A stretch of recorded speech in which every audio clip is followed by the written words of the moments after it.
School, welcome. Good morning. Episode 83 of the School of Shred. Diversification. Diversify your diet portfolio. That's what we're going to talk about today, folks. Good morning, Instagram. Good morning, Facebook. Good morning, YouTube. Good morning, iTunes. Good morning, Spotify.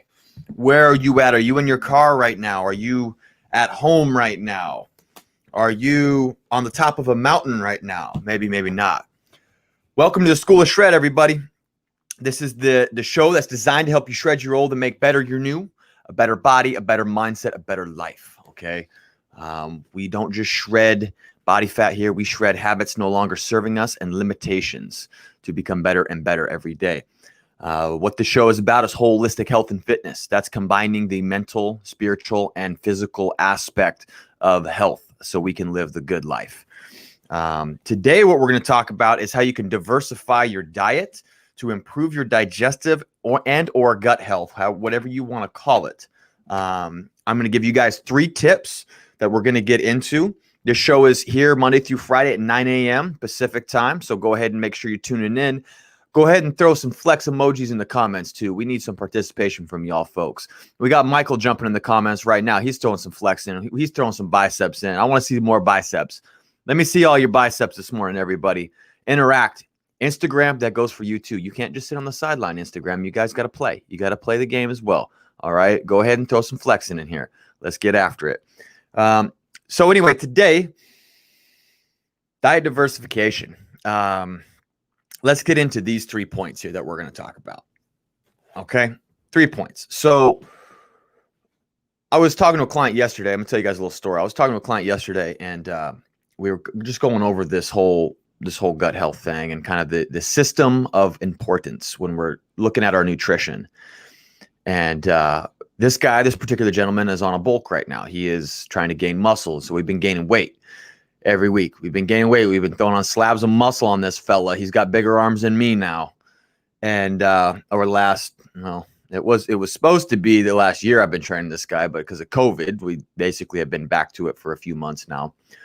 But nonetheless, I asked him, how's the diet going? Checking in with him, like I do with my clients every time I see him. How's the diet going? How's everything going? Good. This is a very complying client that I'm talking about. He really exceeds a lot of my expectation, and everything's good. I go, okay, cool. Let's talk about gut health then. We always want to circle back around to this digestive health because it's not how much food that you eat, it's how much you can absorb and assimilate. Okay, assimilate to make use out of. So if you're getting an inflammatory response from the foods that you're eating, that is not going to help your efforts if you're piling calories in. Calories only matter if you're able to get the nutrition from those calories.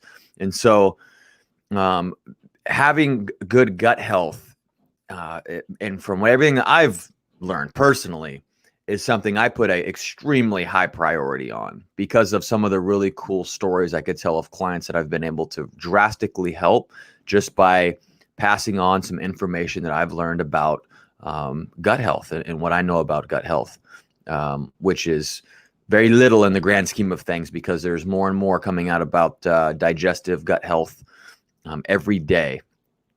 But I think it's time for a shameless plug. If you go to schoolshredpodcast.com right now, you'll get my free gut health guide. So every time I talk about gut health, I like to throw that in. It's a free guide, folks, just for giving me your email. Okay, that's the transaction that needs to happen. But with that said, so we added some probiotics into this guy's diet yesterday, and I just go, hey, let's, out of this list that I'm giving you, I want you to pick one of these a day and start throwing them in. All right. So we can always circle back around to gut health and how you're digesting food because he's been gaining weight and it's been great. He's been gaining muscle, barely any body fat. And it's been an awesome experience. However, I know that as the bulk goes on, he will become more insulin resistant. And it will be harder and harder for him to digest food because we keep upping the calories. And so we want to make sure that we're tackling that bowl at all times. All right. And we like tackling bowls here at the School of Shred. So, because we're big, strong warriors. So there's some other things that I want to get into here and give you 3 tips. And so these 3 tips are going to be, not repeating food sources. So rotating your food sources. So this is about diet diversity. Okay. That's kind of the topic of gut health, the sub niche, the subgenre that we're going to talk about here, which is diversifying your diet because it helps with gut health and getting a full spectrum of nutrition in. Okay. The second thing is rotating probiotic sources. And then the third thing is going to be rotate macronutrition. Okay. So let's unpack the first one here. So don't repeat the same foods for 2 weeks. So the way that you can do this, the way that I like to do this personally, is that when I go to the store, and this system works well for my clientele as well. When you go to the store, don't buy the same vegetables for 2 weeks. Okay. And what this does is this forces you into a position where you have to look at diversity. So you have to try things that maybe you wouldn't want.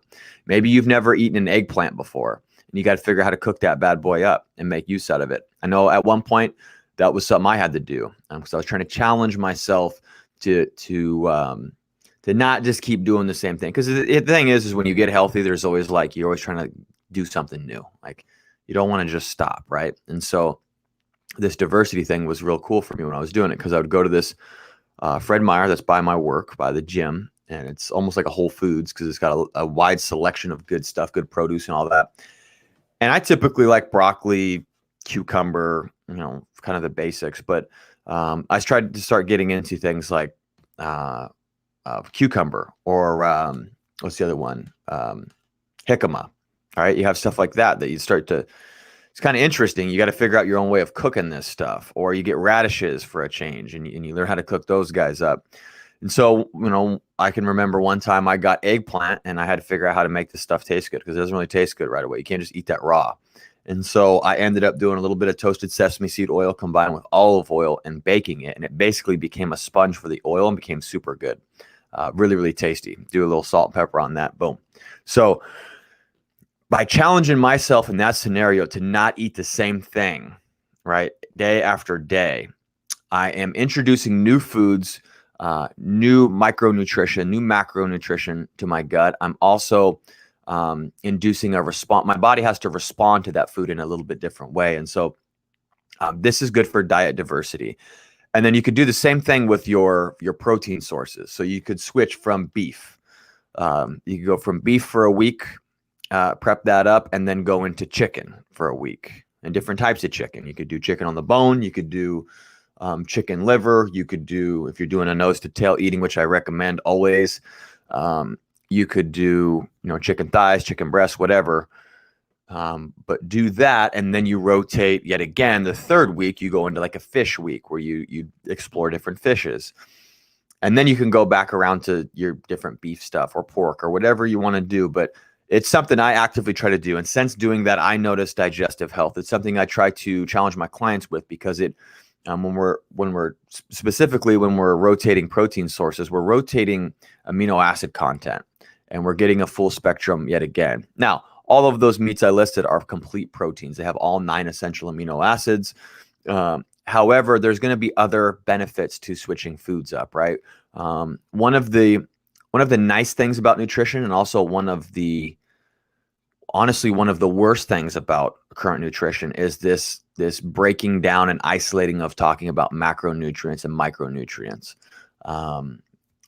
It's great to acknowledge, but that also, in this book, Deep Nutrition, that's one of my favorite books from Dr. Kate Shanahan, talks about, that's could potentially be one of the reasons that we have gotten so messed up, is because now we just think a calorie is a calorie. We don't think about hormone response. We don't think about what foods have been around that humans have been eating for hundreds or thousands of years. We just look at proteins, carbs, and fats.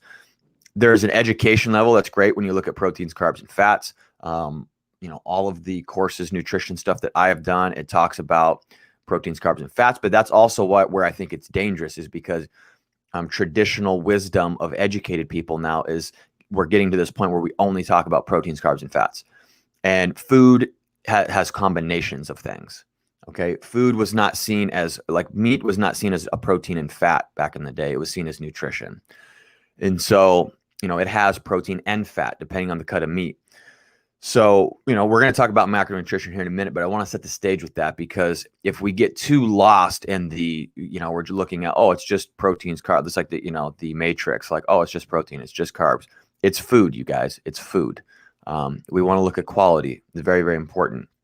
So, I'm not sure where I was going with that. I'm just getting long-winded like I like to do on here, but don't repeat foods for 2 weeks. So, you repeat around, okay, you cycle through your proteins, you cycle through your vegetables. That is a great way of diversifying your diet. Now, if you guys want to take this one step further, what you can do is chunk that into shorter cycles. So you do beef for 3 days, and then you go chicken for 3 days, 2 or 3 days. It doesn't have to be a set day.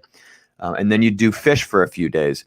Then if you really want to be a black belt at this thing, you could do chicken for lunch and fish for dinner, right? So it's up to you, but keeping in mind trying to diversify your diet is important. But when you diversify, you need to take careful note of how your body is handling these new foods that you throw in.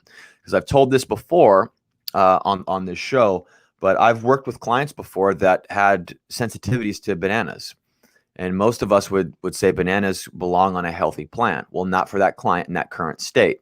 I have other friends that they have food sensitivities to almost every food that I can imagine. I know a few people in my life that are like this, and it's basically down to Brussels sprouts and sweet potatoes for these particular individuals. Well, the stuff that they're allergic to and or sensitive to is all whole food as well. So saying that one food is healthy for everybody is a bit unethical, and so you need to do some exploring on this, and you need to see, how does your body feel? If you have tomatoes, how does your body feel? Leave no food off the table. There's not one food should you not scrutinize. You got to check it out. How does your body do with beef? How does it do with chicken? A lot of people will complain about meats being heavy and that causes indigestion. Okay, so sometimes that is going to be due to low hydrochloric acid levels in your stomach. So you could supplement with something like a betaine HCl, a digestive enzyme, because I have seen people fall into that where they think meat is bad for them, when it really, gram for gram, or milligram for milligram, is the most nutrient dense food in the world. So, for instance, my grandmother, she has, if I'm not keeping in contact with her, tries to drop meat constantly. The issue is we get what's called anabolic resistance as we get older, and it takes more boluses of protein, higher boluses of protein, meaning, somewhere in the neighborhood of 50 grams at a time, which gives you a percentage of branched chain amino acids, which will tip muscle protein synthesis. If you're not getting that, sarcopenia is kicking in and eating your muscles up. So this is what's dangerous as we get older, because we start to intuitively feel like meat is not good for us, protein is not good for us, but it's quite the reverse. Protein is more important as we get older. It's just that we might not have the acids to break it down, so it causes some indigestion. Taking care of our gut health is important. Supplementing with betaine HCl is an option. Adding vinegar to post meals to try and help digestion out can also do that. So that's something you want to look at as well. Now, the next thing is rotate probiotics. So you have a nice little list of probiotics. We could talk about vinegar. Vinegar is one. I just shared on my Instagram stories, Facebook stories, all that good stuff last night. A little tip about helping with gastric emptying and stabilizing blood sugar. So you can do 2 tablespoons of apple cider vinegar in a cup, and then you dilute the heck out of it with water. I've made the mistake of taking shots in the past. That is way too stressful for your body. It is not good for your enamel and your teeth. And specifically, when you do this, try to swish your mouth out with water when you're done with it. But anyway, you can do that. That could be seen as a probiotic source. Get the mother in the apple cider vinegar. So something like a Bragg's apple cider vinegar. Don't get the cheap store-bought stuff that you can see through. Unfortunately, they cut corners to make it affordable. So 2 tablespoons apple cider vinegar, dilute it with like 8 ounces of water, 10 ounces of water. I also like to put a little ground cinnamon in there because that stabilizes blood sugar after a meal.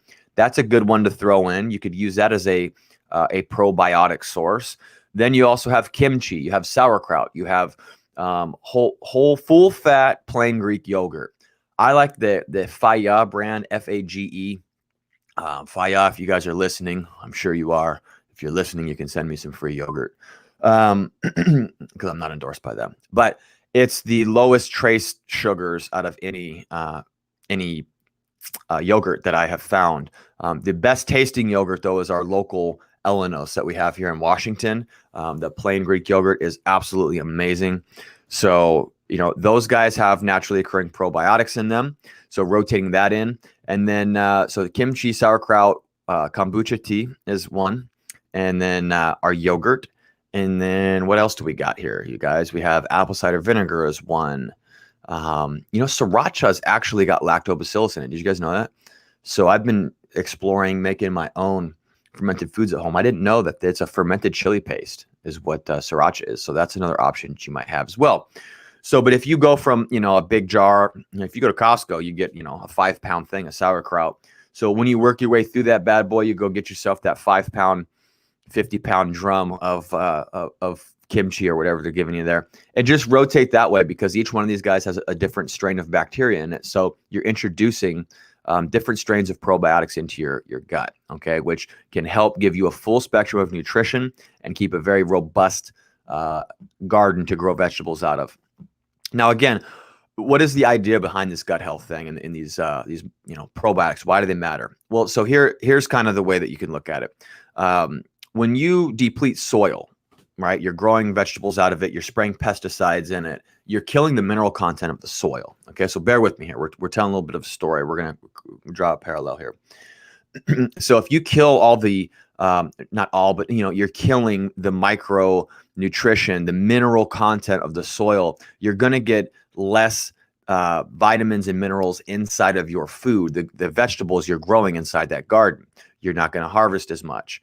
On the reverse, if you worry about good mineral content in your soil, you put guano in there, you put all sorts. This is why having animals, farm animals that live where, and you're rotating them, and then growing vegetables where your animals lived is a really good practice, because what it does is it gets the mineral content very high, and then when you go to plant vegetables, it's you get a big harvest from that. So what I'm getting at is that this is the same idea with your gut health. If you want to be able to have a plentiful garden of health and fitness, that's what we're planting, right? That's what we're planting when we eat. We're planting health and wellness inside of our gut, all right? So bear with me on this. But if you're not taking care of that soil, which would be like populating with gut bacteria and then giving those guys fiber, then you can run the risk of chronic inflammation and leaky gut syndrome. And so this is why, I will talk about gut health many times in this show, and I want to give you guys as many tips as possible for digestive health. So anyway, now number 3 is rotating macronutrition. So this is good. So challenge your body. This is more for like mitochondria efficiency. Have times where you go higher carb, you throw more potatoes in, sweet potatoes, rice, fruits and fruits, vegetables you have trace carbs, but stuff like that, maybe a little bit of honey and some of these natural sources. And then maybe you're doing a little bit of lower fat, and then you can switch it and you can go more of a higher fat, more keto type diet. And then you bring your carbs down and you challenge your body with trying to create energy from both glucose, but also being able to create energy from fat stores and ketones. So acetoacetate and beta hydroxybutyrate are the 2 main ketones that you will burn in your blood. And so you can create wealth in your health by rotating your macronutrition. So what I'd recommend, if you're doing higher carbs, have that be around times where you're training harder. And then if you're not moving as much, that's a good time for lower carbs. But rotating can help you kind of keep your metabolism guessing. And honestly, another thing, if we're talking about diet diversification, here's a little bonus guy before we wrap up here, is you can rotate your calories. So you rotate your caloric consumption as well. Feast-famine cycles are something to be looked at. So this is why fasting has been shown now to be so healthy for your cells and for flushing mutated cells.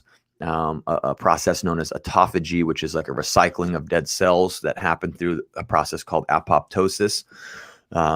So that's a famine cycle. And then you have a feast cycle. But you can also do this on bigger timelines. So say you do lower calorie, higher intensity exercise program for a few months, and then what you want to do is wiggle back. Then you want to go ahead and replenish the body and give yourself a little bit of leniency.